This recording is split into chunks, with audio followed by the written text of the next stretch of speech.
Batam TV, Inspirasi Kepri.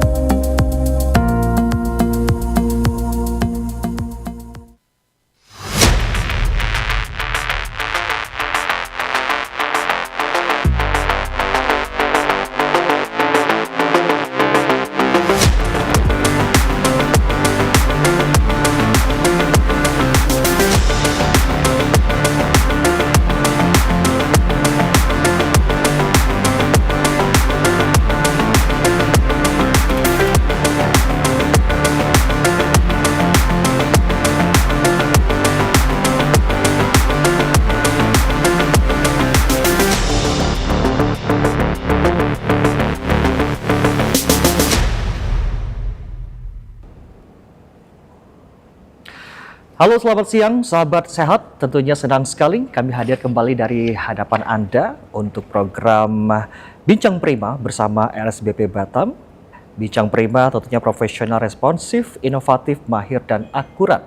Untuk edisi hari ini Jumat 19 Desember 2025. Seperti biasa sahabat sehat, kami akan menemani Anda selama 1 jam ke depan untuk membahas satu tema yang tentunya sangat sayang sekali jika Anda lewatkan, ya. Baik, sahabat sehat, tentunya untuk tema kita edisi kali ini kita mengangkat tema infeksi HPV, ya, silent killer, dan tentu ini sekaligus untuk mengedukasi Anda apa sebenarnya dimaksud dengan infeksi HPV ini. Tentunya selamat menyaksikan, dan seperti biasa karena kita bincang prima bersama RSBP Batam, kita telah menghadirkan narasumber yang luar biasa juga di hadapan Anda. Kita telah menghadirkan Dr. Gumilang Wiranegara, spesialis obstetri dan ginekologi, konsultan onkologi yang siap untuk mengedukasi Anda pada siang hari. Kita langsung saja menyapa beliau. Selamat siang, dokter. Selamat siang, Mas Putra. Apa kabar, Pak? Sehat? Alhamdulillah. Sehat ya, Pak. Alhamdulillah. Assalamualaikum warahmatullahi wabarakatuh, sahabat sehat Batam TV. Oke, terima kasih Bapak sebelumnya yang telah hadir di siang hari ini dengan segudang waktu yang selalu sibuk mungkin ya, Pak, ya. Terima kasih atas undangannya. Oke, Dokter Gumilang, kita untuk bincang prima siang ini membahas tentang infeksi HPV, betul ya, Pak? Ya, betul sekali. Oke, dan silent killer ini maksudnya seperti apa ini, dokter? Iya. Kita mungkin sekaligus mengedukasi sahabat sehat kita yang sedang menyimak pada siang hari ini untuk memberi penjelasan, dan mungkin kita akan melanjutkan dengan gejala-gejalanya seperti apa. Mungkin dokter silakan untuk menginformasikan apa itu infeksi HPV sebenarnya. Terima kasih Mas Putra atas undangannya. Ya, sahabat sehat, seperti kita ketahui bahwa dengan kemajuan zaman dan teknologi dan mudahnya teknologi pemrosesan makanan, ya, pengiriman makanan, packaging makanan, itu juga memiliki impact yang sangat besar, ya, terutama dalam hal penyakit selain degeneratif seperti kelainan jantung, hipertensi, dan juga penyakit kanker. Seperti kita ketahui kalau kanker itu penyakit yang dia tidak bisa dideteksi, ya, dari awal gitu. Tiba-tiba ada benjolan, diperiksa ternyata kanker.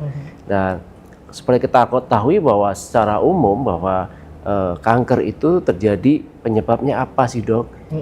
Selalu bilang bahwa kalau nggak genetik lah, ya, kemudian paparan dari karsinogenik, ya, makanan yang karsinogenik atau polusi begitu. Jadi banyak sekali, bahkan mungkin merokok nih, kanker paru-paru karena merokok. Tapi ternyata banyak juga di kasus kejadian, di kenyataan ibu rumah tangga yang nggak merokok kena kanker. Yang ibaratnya tidak ngapa-ngapain, nggak ngapa-ngapain, ya, betul, kena kanker paru gitu. Jadi masih dikategorikan faktor risiko menyebabkan kanker gitu. Nah, secara spesifik ada beberapa kanker yang sudah jelas nih penyebabnya.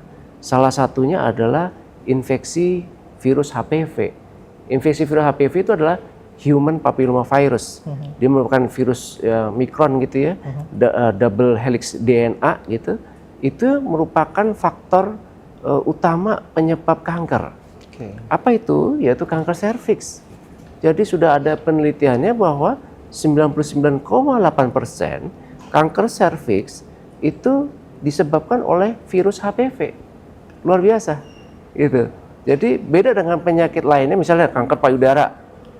Pasti ditanya ada riwayat keluarga nggak yang kanker payudara gitu. Tidak ada yang jelas bahwa oh iya nih karena makan ini atau konsumsi ini pasti terkena kanker payudara. Tidak juga gitu. Jadi misal ibunya kanker payudara, anaknya belum tentu gitu. Nah, kanker serviks itu berbeda. Jadi dia tidak diturunkan secara genetik dan tidak juga disebabkan oleh faktor risiko karsinogenik gitu. Nah, kenapa kita sebut silent killer? Karena infeksi virus HPV ini itu nggak kayak flu, bahwa oh ada gejala kena flu, batuk-batuk, demam, dia nggak ada demam sama sekali, gitu. Nah, karena dia masuknya dia merupakan infeksi virus yang mengenai kulit, gitu. Kadang-kadang kalau kita tahu bahwa tangannya ada kutil nih, kutil itu infeksi virus HPV. Betul. Nah, HPV ini banyak sekali, Mas Putra, jenisnya sudah diteliti sampai 200 tipe virus HPV, gitu. Sama seperti kayak virus COVID, itu kan varian dari influenza, gitu ya, flu burung gitu, variannya. Nah, ini virus HPV 200 tipe. Nah, dari 200 tipe itu ada dibagi dua, yang bersifat low risk, yang risiko rendah, dan bersifat high risk.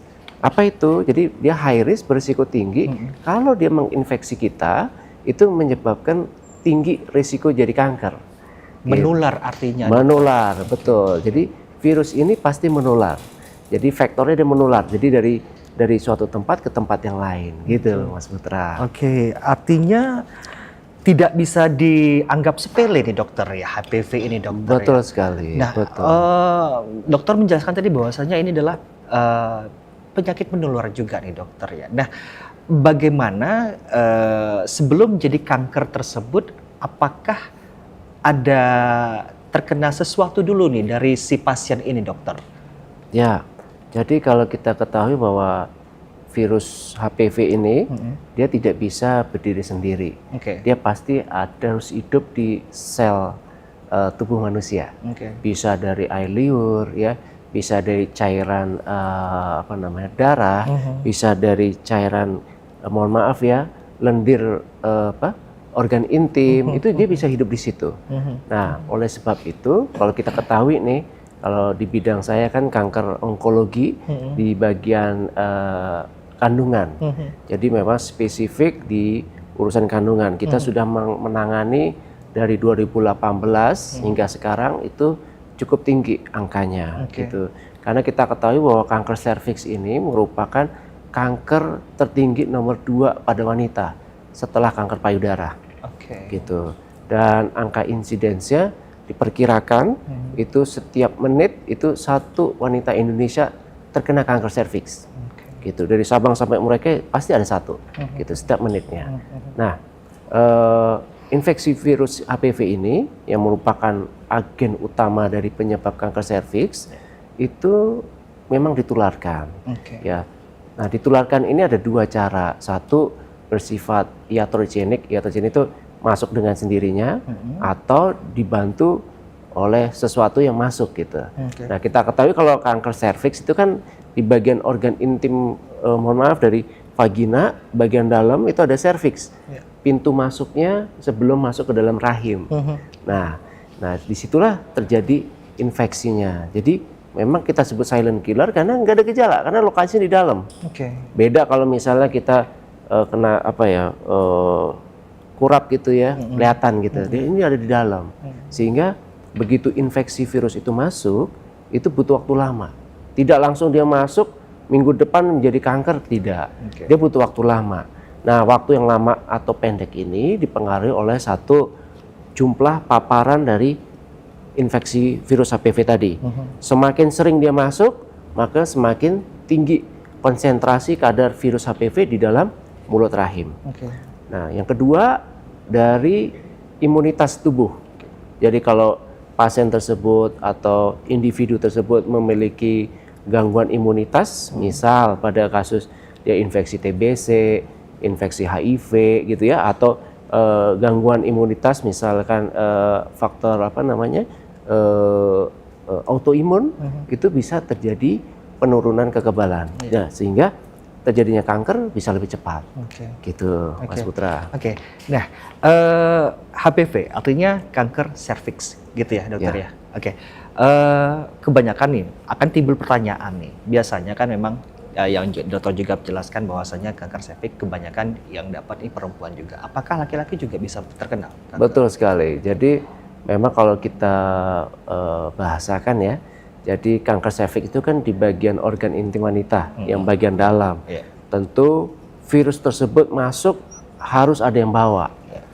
Nah, paling gampang adalah satu, hubungan seksual.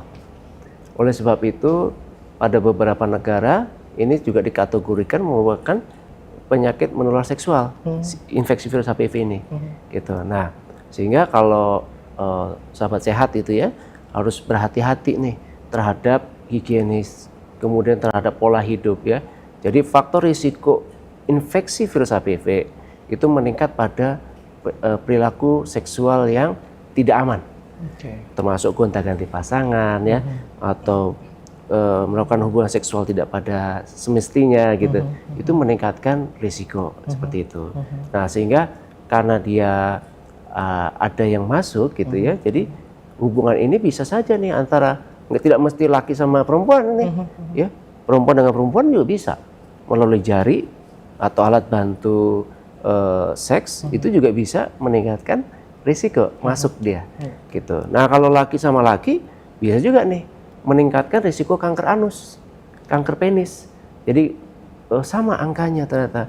Jadi pada kasus kanker anus yaitu tinggi pada golongan kaum G.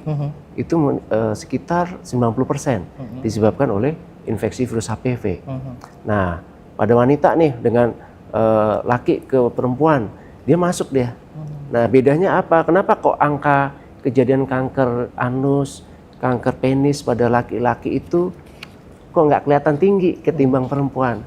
Tadi kata kuncinya, organ intim perempuan itu bagian dalam, nggak kelihatan.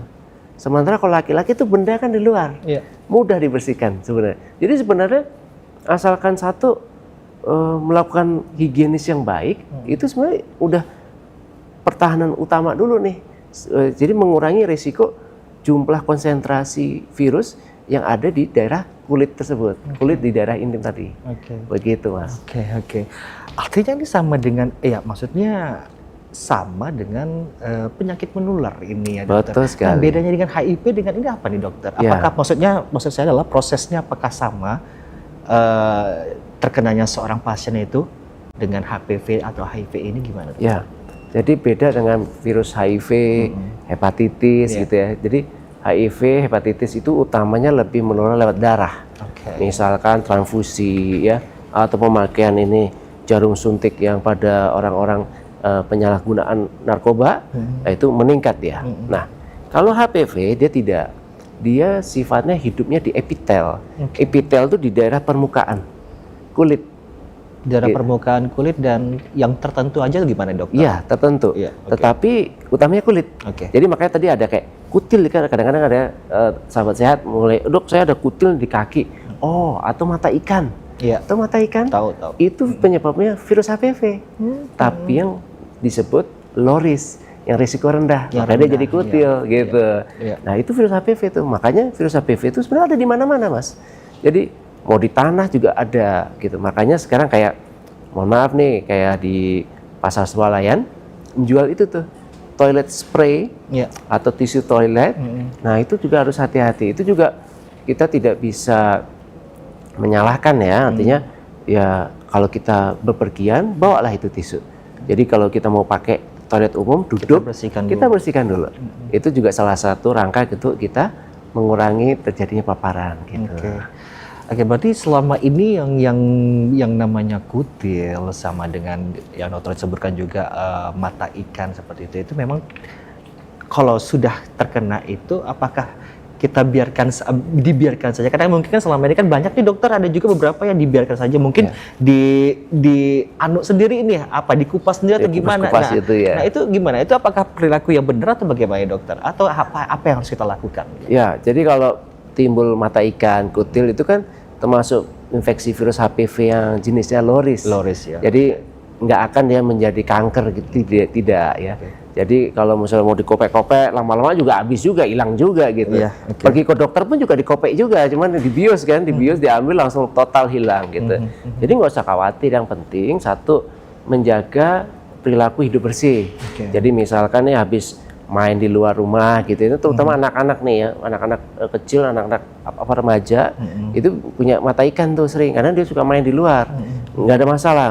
Yang penting begitu main, pulang ke rumah cuci kaki, cuci tangan pakai sabun yang bersih, udah sudah cukup, gitu. Nah, yang bahaya adalah kalau kita ketemu infeksi virus HPV yang bersifat high risk, itu masuk ke dalam organ intim dan menyerang ke organ serviks, gitu. Kenapa dia di serviks itu kok mudah terjadi kanker? Karena seperti kita ketahui bahwa wanita ini kan unik ya, dia punya siklus menstruasi, gitu ya, siklus menstruasi. Ada fase menstruasi, fase masa subur ya. Nah itu organ intimnya itu juga mengalami perubahan. Kita sebut namanya metaplasia. Jadi itu mulai dari dia lahir, usia remaja, paparan estrogen pertama, kemudian pada masa subur hingga dia menginjak ke masa menopause, itu mulut rahimnya akan bertransformasi, Mas. Nah, si virus inilah bisa masuk mendompleng. Gitu. Makanya kok beda, virus HPV itu jarang menimbulkan kanker kulit, gitu, kecil sekali, karena memang bukan pada tempatnya, karena kulit ini adalah organ yang stabil, sementara di serviks itu organnya, permukaannya tidak stabil, karena dia ngikutin fase siklus tadi, ya fase perubahan, jadi ada metaplasia, dia berubah terus. Nah, bahayanya apa? Kalau misalnya sel kita itu memang normalnya dia membelah. Nah, si virus ini kalau ada luka mikroskopis di daerah serviks, ada luka, si virus ini masuk deh.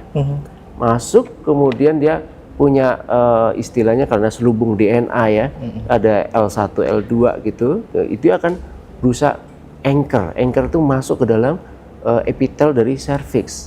Nah setelah masuk, dia akan melepaskan rilis, makanya kita gitu double helix. Jadi setelah selubungnya kebuka, dia akan masukkan materi genetik dari virus tadi, dompleng ya, mendompleng masuk ke sel tubuh yang sehat, yang dia memang aktif membelah. Nah, dengan masuknya materi genetik si virus ini, itu diatur di namanya kode gen E6 dan E7, itu bisa mendompleng ke sel tubuh yang normal, yang membelah. Nah, namanya pembelahan, dia menjadi tidak terkendali, terjadilah kanker di kemudian hari. Seperti itu tuh prosesnya. Nah, selanjutnya dokter, tapi kenapa sampai saat ini juga banyak masyarakat juga yang mungkin tidak menyadari atau mungkin tidak aware dengan diri sendiri bahwa itu bahayanya HPV itu sendiri, dokter? Kalau menurut dokter bagaimana? Jadi karena mungkin kurangnya edukasi, betul, edukasi baik pamflet ya, sebenarnya kalau kita Google banyak ya, cuman memang tidak seintensif misal kita lihat ada pekan imunisasi nasional gitu untuk anak-anak, untuk remaja dan termasuk orang dewasa kok nggak ada, memang belum waktunya untuk targetnya gitu ya, utamanya memang anak-anak gitu. Nah, kenapa kita sebut sulit ya si virus ini? Karena kalau kena masuk ke badan kita itu nggak ada gejala, Mas Putra. Jadi nggak ada demam ya, nggak ada tanda-tanda bahkan. Dan kalau misalkan si virus tadi masuk nih ke serviks ya, kemudian dia lambat laun, dia paparan virus yang masuk terus, itu akan terjadi kerusakan di serviks. Dia nggak serta-merta simsalabim masuk virus gitu ya, bulan depan jadi kanker, tidak. Dia butuh waktu. Ya bisa antara 3 sampai 15 tahun. Jadi seringkali kalau kita lihat dari data layanan kita bahwa kurvanya itu penderita kanker serviks yang kita diagnosa itu di usia 40 sampai 50 tahun. Itu yang paling tinggi. Gitu. Nah, di bawah 30 itu mulai naik. Di atas 50 turun lagi. Jadi kurva di atas itu adalah 40 sampai 50 tahun. Nah, dia terkena virus HPV itu di usia 20. Gitu. Jadi 10 tahun kemudian baru terjadi kanker. Ya karena tadi, karena nggak ada gejala, tidak disadari. Nah, itulah makanya penting bahwa kalau untuk mengetahui ada infeksi apa tidak, itu melakukan pemeriksaan, screening, deteksi dini tadi. Tentu ke dokter gitu ya, ke klinik, rumah sakit ya. Bahkan sekarang di puskesmas sudah dilakukan ya, dengan melakukan namanya tes IVA. Itu apa itu dokter? Tes IVA itu adalah, mohon maaf ya, pemeriksaan vagina dibuka, kemudian dilihat mulut rahimnya, kemudian ditotolin dengan asam asetat. Nanti kelihatan tuh kalau dia positif itu artinya nanti warnanya jadi putih. Yang tadinya mulut rahim tuh warnanya pink atau merah, itu terpulas putih. Itu menandakan bahwa ada sesuatu, bahwa ada perubahan dari struktur anatomi dari serviks. Nah, bukan artinya bahwa itu kanker, bukan. Jadi ada sesuatu, sehingga langkah selanjutnya apa? Pergilah ke dokter kandungan, gitu. Kenapa? Karena di puskesmas itu kan dokter umum sama Bu Bidan gitu. Itu screening bahwa oh ya ada sesuatu nih. Kalau seperti ini Anda silakan pergi ke dokter kandungan untuk dievaluasi lebih lanjut. Gitu. Yang menurut dokter penjelasan tadi itu jika ada perubahan dari, ya mohon maaf tadi disebutkan adalah dari vagina perempuan tersebut, apakah itu memang akan tandanya gejala HPV atau kanker serviks, atau belum tentu terkena kanker serviks itu dokter, atau bagaimana? Ya, jadi kalau misalkan seseorang terkena infeksi virus HPV ya, di awal dia memang ada gejala sama sekali, bahkan keputihan pun juga nggak ada. Nah, jadi kalau dia lambat laun, dia akan menimbulkan kerusakan, pelan-pelan selnya akan rusak. Nah, kita sebut namanya kejadian namanya displasia, displasia serviks. Itu merupakan suatu tahap sebelum menjadi kanker serviks. Bahasa halusnya adalah kelainan prakanker. Jadi lesi prakanker. Nah, lesi prakanker ini mulailah dia pelan-pelan ada keluhan, keputihan ya, keputihan ringan ya, tidak berbau ya, sampai dia mulai ada derajat ringan, sedang dan berat. Nah, begitu derajat berat, keputihannya makin intens. Bolak-balik diobatin, balik lagi. Atau keputihan mulai berbau gitu. Atau bahkan beberapa kondisi ada keluhan hubungan seks berdarah. Nah, itu tanda kunci itu. Kalau hubungan seks berdarah, langsung deh segera sahabat sehat pergi ke dokter kandungan. Gitu. Satu pertanyaan lagi dokter sebelum kita ke pariwara. Tadi kan itu untuk pemeriksaan mengetahui bahwa diri kita ini ingin mengecek, ingin mengetahui apakah kita sehat atau tidak. Itu untuk wanita. Nah, bagaimana dengan untuk pria? Ya, bagaimana pria kita ini agak tricky ya, Mas Putra, karena itu benda dia kan di luar ya. Jadi sebenarnya gampang dibersihkan gitu, sehingga kalau mau dicek, kalau dia dibersihkan ya pasti negatif gitu. Ya, dan tidak ada namanya pap smear atau tes IVA pada pria, gitu nggak ada. Nah, ini namanya kecanggihan zaman ya. Teknologi, jadi kita bisa melakukan pemeriksaan HPV tadi. Jadi virus HPV itu bisa diperiksa baik pada perempuan terutama ataupun pada laki-laki. Lewat mana kalau laki-laki? Lewat urin. Jadi urin pertama ditampung, kemudian kita celupkan ada spesimennya, kemudian nanti dikirim ke laboratorium untuk dicek DNA HPV-nya positif apa enggak. Nah, itu akurasinya cukup tinggi, 70-80%. Begitu. Berarti ada perbedaan antara pria sama wanita ya. Betul dokter, sekali. Ya. Baik dokter, kita break sebentar dokter. Jangan kemana-mana sahabat sehat, kami segera kembali, tentunya tetaplah bersama kami di Bincang Prima.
lebih dalam tentang berbagai kasus kesehatan dari ahlinya. Dapatkan penjelasan langsung dari dokter dan tenaga medis profesional. Kupas tuntas seputar pencegahan penyakit, fakta, dan mitos kesehatan, serta berbagi tips untuk menjalani gaya hidup sehat. Saksikan Bincang Prima bersama RSBP Batam setiap Jumat pukul 2 siang live di Batam TV.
Kita kembali lagi sahabat sehat yang tentunya bersama Bincang Prima bersama RSBP Batam, dan kita masih bersama Dr. Gumilang Wiranegara, spesialis obstetri, ginekologi, konsultan onkologi, dan tentunya kita masih membahas tentang infeksi HPV ya sahabat sehat. Tentunya dokter, kita akan melanjutkan kembali di sesi kita yang kedua ini, dan juga tadi dokter di sesi yang pertama juga sudah menjelaskan apa itu infeksi HPV dan juga gejala. Tentunya tadi walaupun kita bertanya gejala, tapi memang tidak ada gejala-gejala apapun yang kita lihat ya dokter betul. Ya. Nah, kali ini saya ingin bertanyakan bahwa apakah di Kepulauan Riau, khususnya mungkin di Batam dokter, sudah banyak ditemukan pasien-pasien yang terkena infeksi HPV ini dokter? Iya, terima kasih Mas Putra. Jadi secara umum semenjak 2018 ya, kita berkiprah di bidang onkologi ginekologi ini, kita sudah mendiagnosis kurang lebih setiap tahunnya itu sekitar 150 sampai 200 kanker serviks per tahun. Luar biasa ya. Jadi cukup tinggi di sini ya. Jadi bahkan yang luar biasa lagi, angka kunjungan yang kanker serviks nih, penderita kanker serviks yang sudah jadi kanker, antara warga Batam dengan warga Karimun itu hampir sama. Samanya itu jumlahnya, oke. Padahal kalau mengingat populasi berdasarkan persentase, berarti persentase di Karimun lebih tinggi, ya kan?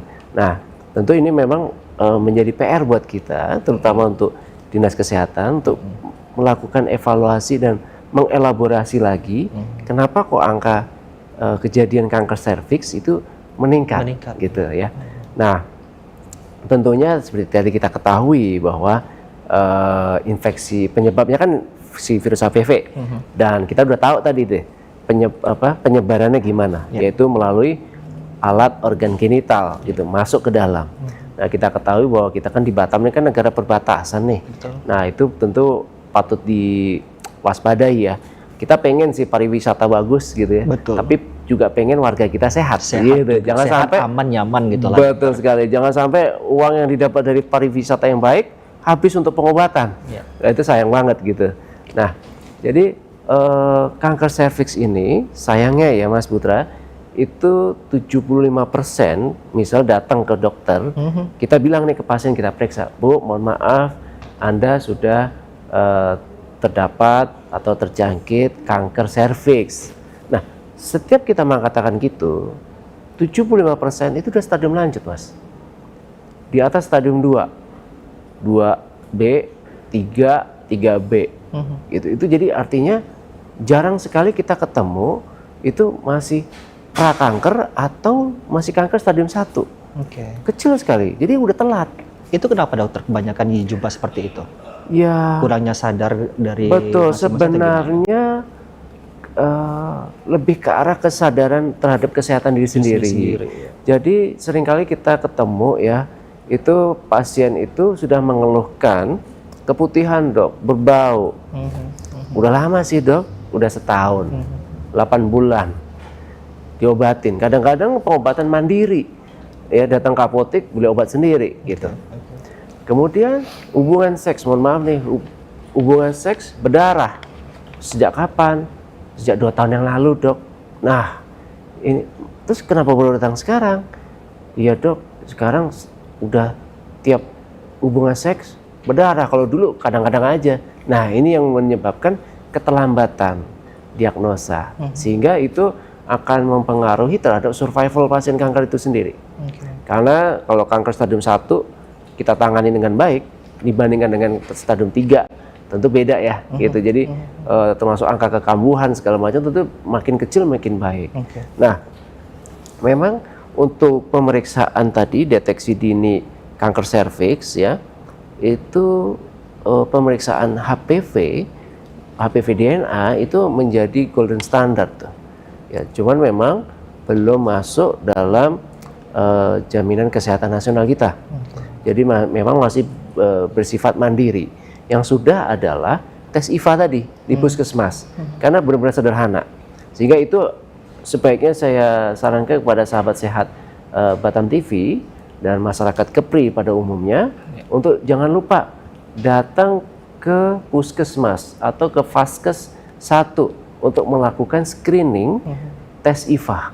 Itu murah, mudah, terjangkau banget bahkan ada mungkin gratis sekali gitu.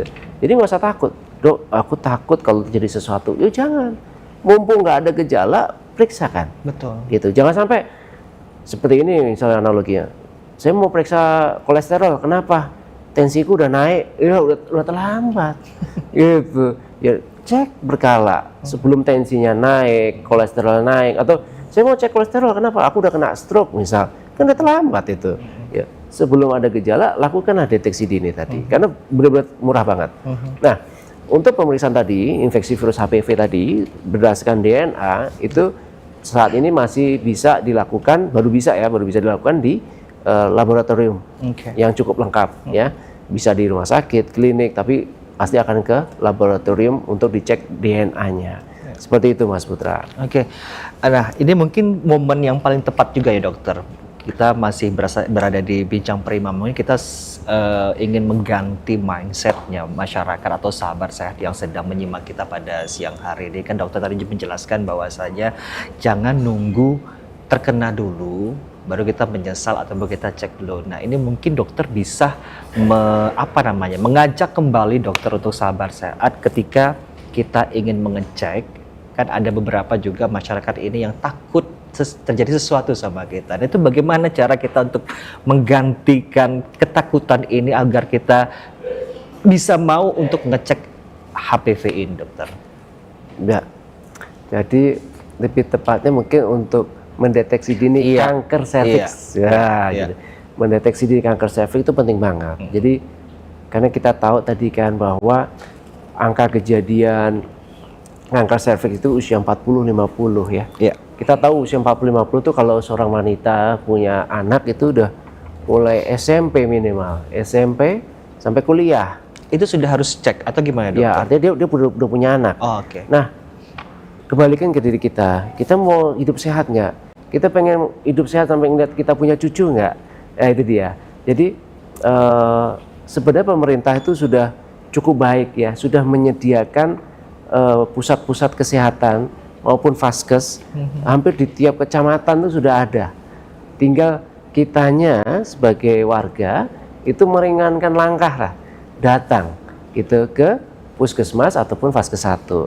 Nah, tentu kalau ini idealnya ya, kita kan sebagai manusia ini kan makhluk sosial. Nah, ketemulah sama antar ibu RT, ngobrol-ngobrol ya. Paling enggak ya seminggu sekali lah pengajian di situ. Nah, pada saat pengajian itu bagus banget.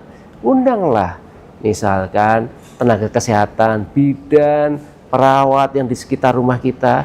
Yuk Bu, kita ada pengajian. Yuk sharing deh. Kita mau diajarin apa? Diabetes kah? Hipertensi, hidup sehat, nanganin obesitas. Jadi nggak hanya pengajian aja, tapi ada materi tentang ilmu kesehatan yang secara dasar. Itu sebenarnya bisa banget, itu mudah banget. Asalkan kita care sama diri kita sendiri. Asalkan gitu. ada niat sebenarnya dokter ya. Ada niat, betul ada niat dan kita hidup kan sosial ya. Iya betul. Ketemu satu sama lain ngobrol lah gitu. Kalau kita hidup sendiri-sendiri, rumahnya pada pageran semua, wah ya susah kapan mau ketemunya gitu ya. Jadi nanti sakit sendiri, ya kan susah sendiri gitu. Seperti itu sih. Sebenarnya idealnya di usia berapa nih dokter kita ngecek gitu? Nah betul sekali. Jadi kalau kita lihat ya ada beberapa kasus yang extraordinary ya. Jadi yang ekstrim nih. Ada pasien saya umur 70 tahun. Dok saya perdarahan dok. Kan 70 tahun udah nggak mens kan? Ada keputihan, ada. Terus saya tanya, pernah nggak pap smear sebelumnya? Rajin dok, pap smear. Sampai kapan? Sampai umur 50. Loh kok berhenti habis itu? Karena saya pikir saya menopause. Saya pikir saya nggak butuh lagi. Nah ternyata Tuhan ngasih ibu tersebut umur panjang sampai 70 tahun. Nah ternyata virusnya masuk di umur 50. Gara-gara dia berhenti itu. Iya berhenti. Pap smear bagus gitu. Pap smear bagus sampai umur 50 tuh nggak ketemu apa-apa. Ternyata sampai umur 20 baru 20 tahun kemudian baru dia jadi kanker serviks. Itu yang ekstrim ya. Di satu sisi ekstrim yang mudah sekali saya ketemu. Umur 17 tahun kanker serviks. Oh ada juga? Ada. Umur 21 kanker serviks. Nah saya tanya lah, ternyata betul, mohon maaf, dia pernah hubungan seksual itu usia 11-12 tahun. Sangat usia muda sekali ya. Nah, ya banyak faktor latar belakangnya ya. Nah, jadi karena kita tahu nih bahwa faktor penyebab kanker serviks adalah virus HPV. Di mana kanker lain ini nggak ada nih. Penyebabnya apa dok yang pasti? Nggak ada. Cuma di kanker serviks nih. Kanker serviks, kanker anus ya. Yang berkaitan dengan HPV itu udah pasti. Ini virusnya. HPV inilah penyebabnya. Karena kita tahu penyebabnya apa, maka kita lebih spesifik untuk menanganinya dan mencegahnya. Nah, seperti apa? Karena dia virus, tentu pencegahannya nomor satu, namanya virus, vaksin. Ya, seperti pada virus pada umumnya, itu bisa dicegah dengan pemberian vaksin untuk meningkatkan kekebalan tubuh. Nah, start kapan dok vaksin bisa diberikan? Dari rekomendasi dari IDAI, Ikatan Dokter Anak Indonesia, dan dari POGI ya, Perkumpulan Obstetri Ginekologi Indonesia, itu merekomendasikan start dari umur 9 tahun. 9 tahun sampai umur 13 tahun, atau sebelum 14 tahun lah ya, itu diberikan vaksinasi untuk mencegah kanker serviks. Sebanyak 2 dosis, 2 kali penyuntikan. Jadi suntiknya di sini, di lengan, atau di bokong juga boleh. Jadi sangat convenient, sangat nyaman sekali. Dan diberikan 2 dosis itu artinya suntik pertama, kemudian diberikan pada 6 bulan kemudian. Gitu. Plus minus lah kalau misalnya telat sedikit ada urusan ya sebulan 2 bulan masih oke gitu ya. Jadi cukup diberikan 2 kali. Nah gimana yang di atas 14 tahun dok? 14 sampai ke atas, sampai umur berapa? 14 sampai batasnya berapa? Rekomendasinya sampai umur 55 tahun. Dari PAPD, dari Perkumpulan Penyakit Dalam Indonesia, itu sampai usia 55 tahun diberikan vaksinasi. Jadi kalau Mas Putra punya angma, nenek gitu ya, umur 70, nenek saya mau vaksin ya nggak perlu, udah 70 bro, gitu. Tapi kalau masih umur 55, ibu saya misalnya, dok ibu saya umur 54, vaksin aja gitu ya. Oke, tapi pertanyaannya dokter, seberapa efektif untuk vaksin itu dokter? Ya, seperti kita ketahui ya, tadi bahwa virus HPV itu ada 200 tipe. Yang mana nih dok yang menyebabkan? Yang bersifat high risk, ada pengelompokannya. Dan sudah ada banyak penelitian yang menyelidiki tipe virus mana nih yang paling tinggi penyebarannya.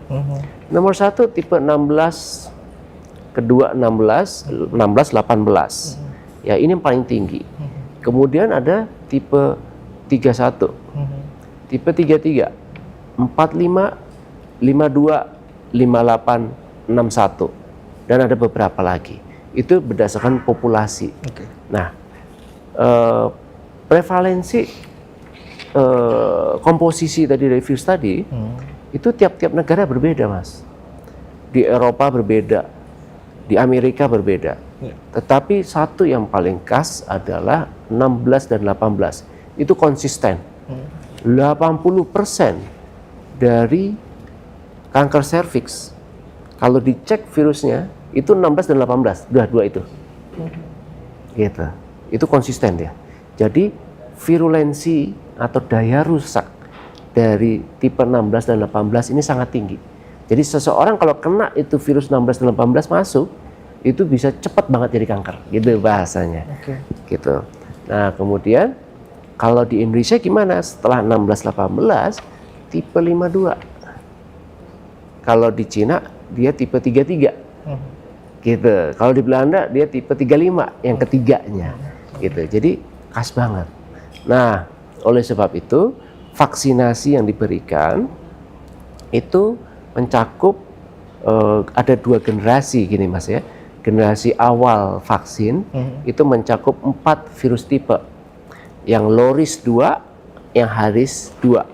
Yang low risk tipe 6 dan tipe 11. Itu yang bikin kutil tadi.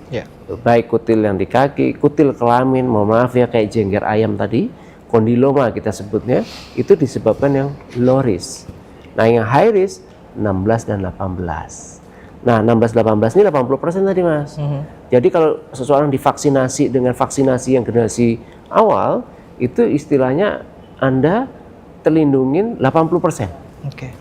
Gitu. Nah, 20%-nya tadi 31, 33, 35, 45, ya, 52, 58. Sehingga dari hasil penelitian kok ada ya beberapa yang udah divaksin masih kejadian kanker juga gitu. Nah, ditelitilah. Nah, muncul sekarang vaksinasi generasi terbaru dengan 9 virus tipe yang bisa terlindungin. Gitu. Selain 16 18 tadi, 31, 33, 45, 52, 58 itu masuk di situ. Sehingga angka cakupannya menjadi lebih tinggi gitu. Nah, pertanyaan berikutnya, kalau sudah divaksin kan udah dilindungin nih. Betul. Aku boleh hidup bebas dong? Ya nggak boleh juga. Jadi berarti ada pengulangan vaksin lagi nih dokter? Tidak perlu. Tidak perlu. Jadi untuk usia yang muda tadi kan 2 kali. Usia 14 tahun ke atas sampai 55 itu diberikan 3 kali dosis. 3 kali saja. Jadi suntik pertama, bulan kedua, sama bulan ke-6. That's it, selesai. Gitu. Nah, kayak tadi kan dok, vaksinasinya berarti kan efektivitasnya di atas 80%. Gitu. Bahkan mungkin dengan vaksin yang terbaru ini memang hasil studinya masih berjalan nih, tapi diharapkan di atas 90%. Nah, dok, kalau divaksin ada efek samping nggak gitu kan? Orang takut vaksin nih kan, nanti demam lah segala macam. Gitu. Mending kalau demam begitu disuntik masuk rumah sakit, wah repot ya. Ya, jadi vaksinasi yang diberikan itu bukan virus hidup yang dilemahkan, bukan, tapi bentuk namanya viral like particle, jadi menyerupai gitu, jadi tidak mengaktifkan terlalu berlebihan sistem imun kita. Jadi rata-rata sekitar efek sampingnya minim banget ya, jadi paling cuma sakit di bekas suntikan aja, itu biasanya hilang dalam 4 jam atau kemerahan.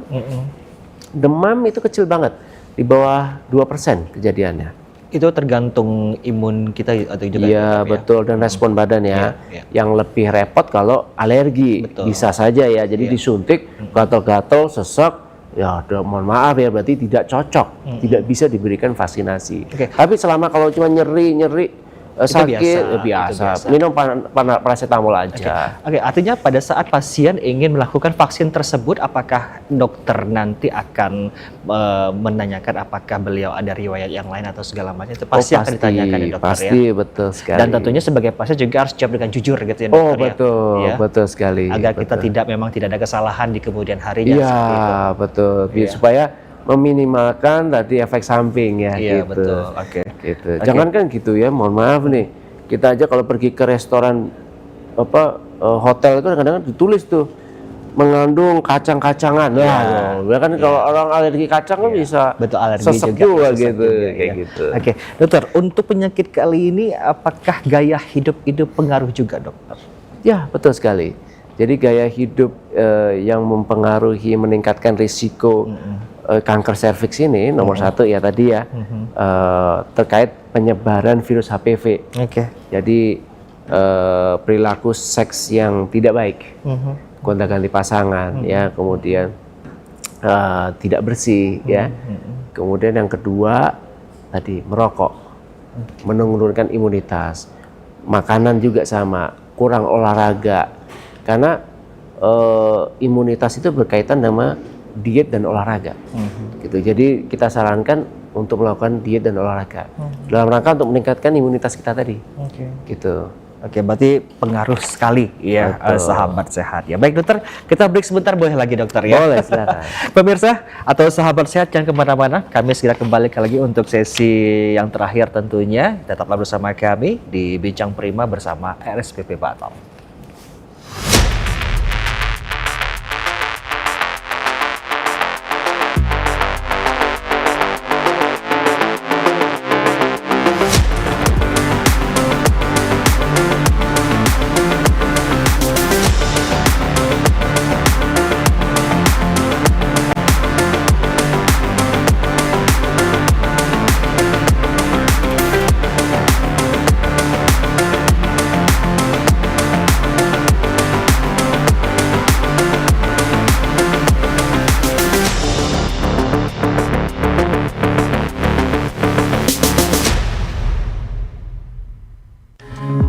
Ingin tahu lebih dalam tentang berbagai kasus kesehatan dari ahlinya?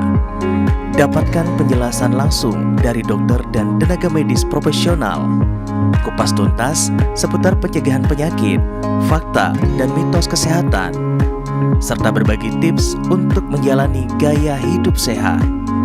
Saksikan Bincang Prima bersama RSBP Batam setiap Jumat pukul 2 siang live di Batam TV.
Ya, sahabat sehat, terima kasih Anda masih bersama kami di Bincang Prima bersama RSBP Batam, dan kita masih bersama Dr. Gumilang Wiranegara yang tentunya spesialis obstetri, ginekologi, konsultan onkologi, dan kita sudah masuk di sesi yang terakhir sebelum kita closing untuk program kita pada siang hari ini.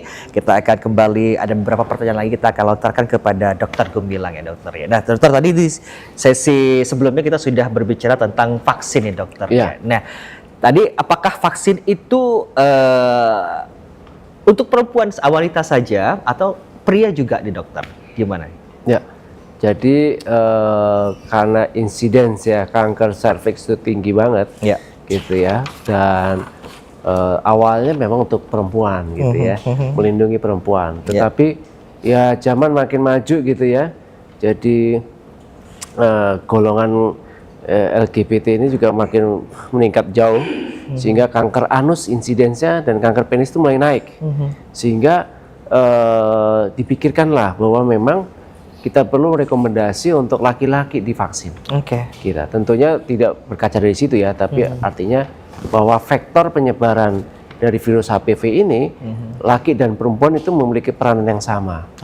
Jadi sudah ada model di Australia yang menggambarkan bahwa kalau misalkan perempuan dan laki-laki ini divaksin, anak ya, anak remaja divaksin, laki dan perempuan, itu diproyeksikan 20 tahun kemudian tidak terjadi adanya kanker serviks di Australia.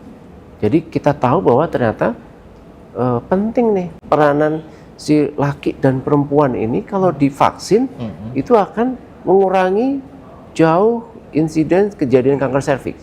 Bahasanya kita bahkan bahasa langsung ya, to the point ya, kita bisa mengeliminasi, bayangin, kanker serviks hingga 0 case. Dibandingkan dengan kanker yang lain. Kanker yang lain kan dapat jackpot lah kadang-kadang ya. Saya nggak ngerokok, kena kanker paru ya. Saya nggak pernah makan yang aneh-aneh, saya kena kanker nasofaring kayak gitu. Atau kanker otak gitu. Kita nggak tahu tuh penyebabnya apa. Tapi karena kita tahu penyebabnya, kita bisa hindari. Jadi penting banget. Jadi pada laki-laki, yes, Anda silakan untuk melakukan vaksinasi. Terutama Anda laki-laki yang sahabat sehat, yang cinta sama istrinya, sayang sama istrinya, vaksin dong.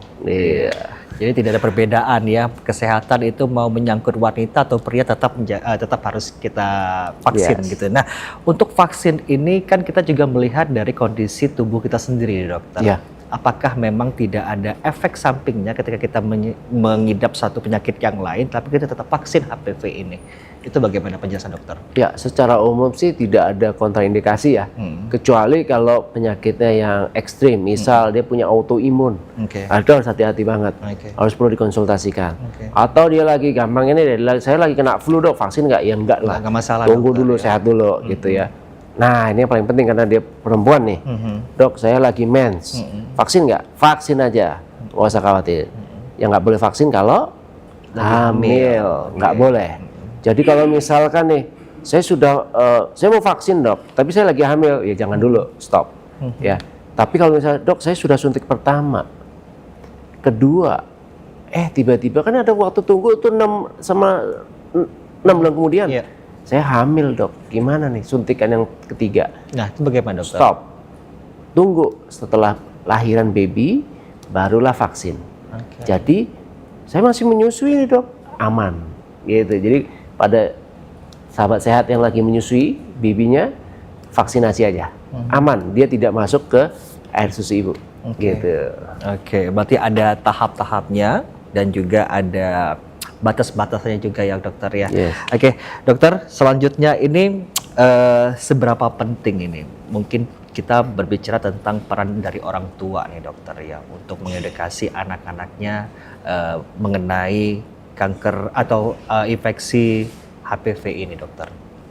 Ya, jadi kita bisa ketahui ya, dari beberapa penelitian menunjukkan bahwa vaksinasi yang diberikan pada usia dewasa dibandingkan dengan vaksinasi pada usia remaja tadi, itu ternyata angka imunitas terhadap virus HPV ini jauh lebih tinggi pada yang diberikan pada remaja ketimbang dia di usia muda, dewasa ya.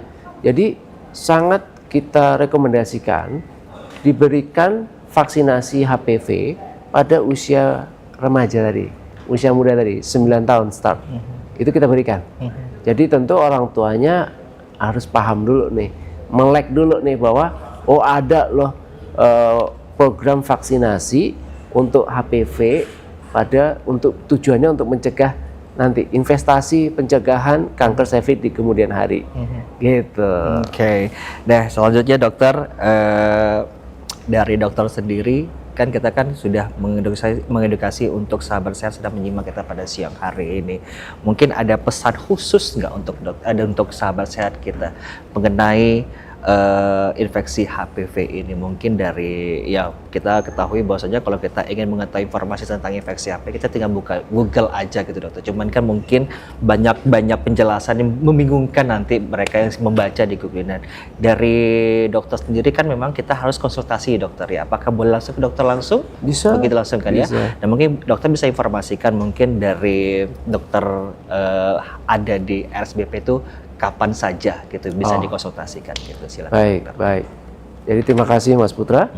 Jadi untuk sahabat sehat ya, terutama yang wanita ya, yang sehat gitu, kita tentu ingin memiliki masa depan yang baik ya. Karena kalau kita lihat penyakit kanker ini, kalau sudah kena kanker ya, itu mohon maaf hidupnya ya antara rumah dengan rumah sakit. Ya. Jadi cukup melelahkan ya. Jadi sebisa mungkin kita janganlah sampai kena kanker, terutama kanker serviks. Jadi tolong banget, satu, pahami dan resapi bahwa perilaku hidup sehat, terutama kehidupan seksual itu harus yang baik dan benar. Yang kedua, kita harus memproteksi diri kita sendiri, ya kan? Dengan cara apa? Tadi dengan deteksi dini kanker serviks sedini mungkin. Yang kedua, melakukan vaksinasi. Ya, vaksinasi baik pada anaknya atau diri kita sendiri. Nah, untuk konsultasi bisa nomor satu paling gampang adalah ke puskesmas. Tanya aja ke bidan-bidan puskesmas karena sudah dari program pemerintah sudah memberikan pembekalan kepada ibu bidan dan dokter umum yang bertugas di puskesmas mengenai cara deteksi dini kanker serviks dan tentang apa itu kanker serviks itu. Jadi nggak usah sungkan-sungkan nih kalau sahabat sehat yang rumahnya misal di Pulau Belakang Padang atau di Pulau Sambu gitu ya, datang aja ke puskesmas. Kasihan kalau jauh-jauh harus ke Batam karena kita negara kepulauan, entar lagi angin utara nih susah banget ya, kasihan gitu ya, harus nunggu nanti Sincia baru merapat ke Batam kan gitu kan. Jadi silakan gitu. Nah, kita sebagai dokter ahli kanker kandungan itu kita bertugas di Rumah Sakit BP Batam itu sebenarnya tiap hari kita. Kita masuk tiap hari ya, tapi untuk jam poliklinik, konsultasi poliklinik itu terutama hari Senin, Rabu dan Jumat pagi hari jam kerja. Itu Mas Putra. Mungkin sekalian closing statement dokter mengenai infeksi HPV ini khususnya kanker serviks, silakan. Jadi pada sahabat sehat setelah kita melihat pemaparan tentang apa itu HPV ya, dan bagaimana virus HPV tadi menularkan, itu kita harus paham satu, seperti ketahui tadi, jaga badan kita masing-masing dan kenali diri kita masing-masing. Begitu ada keluhan sedikit saja yang berbeda dari organ intim sahabat sehat, jangan sungkan-sungkan segera datang ke tenaga kesehatan, baik di puskesmas, rumah sakit, klinik, ataupun dokter kandungan kesayangan Anda. Ya, jangan takut-takut ya. Dan mohon maaf, jangan terlalu banyak untuk mendengarkan kata-kata tetangga segala macam, karena itu bikin rancu nanti. Betul. Langsung saja ke tenaga kesehatan yang memang sudah di bidangnya gitu. Itu saja sih. Baik, itu dia sahabat sehat, closing statement dari Dr. Gumilang Wiranegara, spesialis obstetrik, ginekologi, konsultan onkologi yang sudah memberikan pesan untuk kita semua tentunya ya, bukan hanya untuk wanita saja tapi memang untuk semua, pria pun juga harus bisa menjaga. Kita harapkan juga dokter, semoga angka kanker serviks juga berkurang, bahkan 0% dokter di kepulauan, khususnya di Batam, mungkin juga bisa menjalar ke Indonesia dokter ya. Dokter, kita ucapkan terima kasih atas kehadirannya di Studio Batam TV, bahwa kita bisa bertemu di momen berikutnya ya untuk membicara mungkin dengan pembahasan yang lainnya juga dokter ya. Terima kasih. Dan kami juga mengucapkan terima kasih untuk Anda sahabat sehat di Bincang Prima bersama RSBP Batam, profesional, responsif, inovatif, mahir dan akurat. Kita bertemu lagi di episode selanjutnya. Akhirnya saya Putra Iskandar pamit undur diri dari hadapan Anda. Selamat sore dan sampai jumpa. RSBP Batam, sehat jadi cita dengan teknologi layanan terdepan.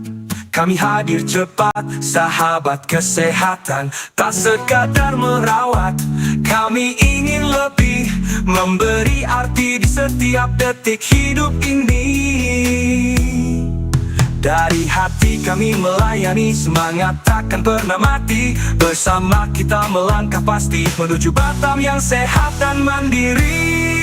RSBP Batam, prima di setiap langkah, profesional dan responsif, inovasi nyata, mahir dan akurat, solusi untuk semua bersama RSBP Batam, sehat jadi cita.